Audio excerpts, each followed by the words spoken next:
โอ้วันแห่งความสุขหัวข้อในมื้อนี้แมนบ้านที่พระเจ้าอยู่นำบ้านที่พระเจ้าอยู่นำใน1 โครินธ์บทที่3ข้อ16ทรงกล่าวว่า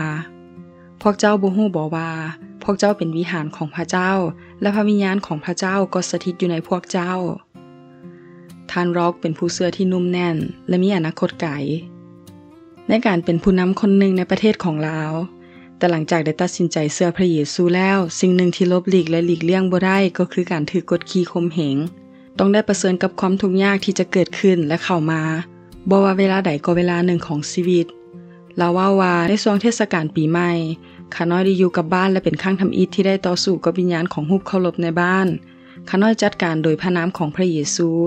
และได้ถูกพ่อไล่ให้ออกจากบ้านในเช้าวันต่อมาพ่อบอกว่าพระเจ้าของลูกใหญ่กว่าบ้านของเฮาพระองค์จะอยู่ในบ้านหลังนี้บ่ได้เพราะมันน้อยเกินไปจงเอาพระเจ้าของลูกกลับไปนำและบ่ต้องพากลับมาเฮือนนี้อีกต่อไปเราจึงออกจากบ้านไปด้วยความเศร้าใจแต่ผ่านไป1 ปีพ่อแม่ก็ได้กลับใจมาเชื่อในพระเจ้าพระเจ้าบ่ได้อยู่ในเฮือนหรือในวิหารพระเจ้ายิ่งใหญ่เกินกว่าที่จะอาศัยอยู่ในเฮือนได้ถูกต้องพระเจ้าองค์ที่ได้สร้างโลกกับสิ่งทั้งปวงที่อยู่ในโลกแม่นองค์พระผู้เป็นเจ้าของสวรรค์และแผ่นดินโลกพระเจ้าองค์นี้บ่ได้อยู่ในวิหารที่สร้างขึ้นมาด้วยมือของมนุษย์สิ่งที่มนุษย์ประดิษฐ์คิดสร้างขึ้นเป็นสิ่งที่บ่มีชีวิตและเป็นที่น่ารังเกียจต่อพระเจ้าเพราะสิ่งเหล่านั้นเป็นรูปเคารพที่เข้ามาแทนที่พระเจ้า